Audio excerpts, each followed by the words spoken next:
feel like and look like knowing that there's this impact that you won't always get to see? It's absolutely an honor, and I feel like not even as a creative and artist, but as a human, I feel like it's our responsibility to, like we have been saying, paying it forward and continue to pave the way for our future generations, but to also pay homage to our ancestors, to everyone that got us to this point. I mean, we're essentially living in the best days that human history, and we've come a long ways, but at the same time, we still have a lot of work to do.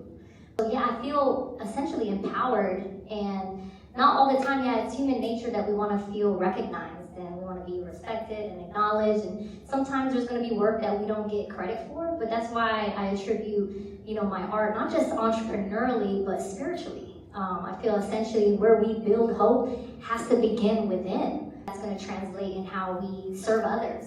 What impact do you hope that they feel, like after seeing your work? I don't look at it like it's just my work. I feel like it's a collaboration. And again, there's people before us that we've got these ideas and we essentially just improve on the design, And I hope that's something that is translated in my work in a way that it speaks to those that it needs to speak to. And it invokes inspiration. When you break down inspiration, it's being in spirit. Even feeling enthused in their work, breaking that word down too is being one with God. I always compare painting and to cooking, right? The best chefs are happy chefs, and the main ingredient is always love. I always pray that that's always translated to those it needs to speak to. Because again, art is there's something you feel, and I think that that's the universal language because it transcends beyond our differences and it hones in on what makes us all alike. What does hope look like tangibly to you, and what is it not? And what won't it be? The first word that came to mind that aligns with hope is courage, and showing up and betting on yourself each and every time. Being a mom too, because it's not just about self-preservation, but it's also, for my children. I think about, along with being a mom, being a teacher and reading people. I'm not just wearing these glasses because I'm nervous up here.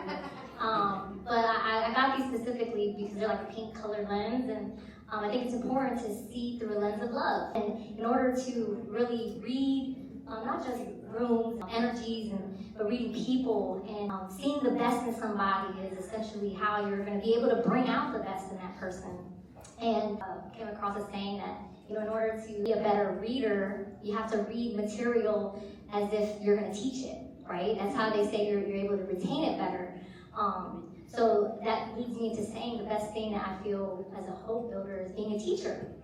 And finding that passion, nurturing that seed that God planted in your heart, pursuing that. Again, giving back to that passion by teaching it. Going on with what you're saying, what hope doesn't look like is somebody tearing somebody else down.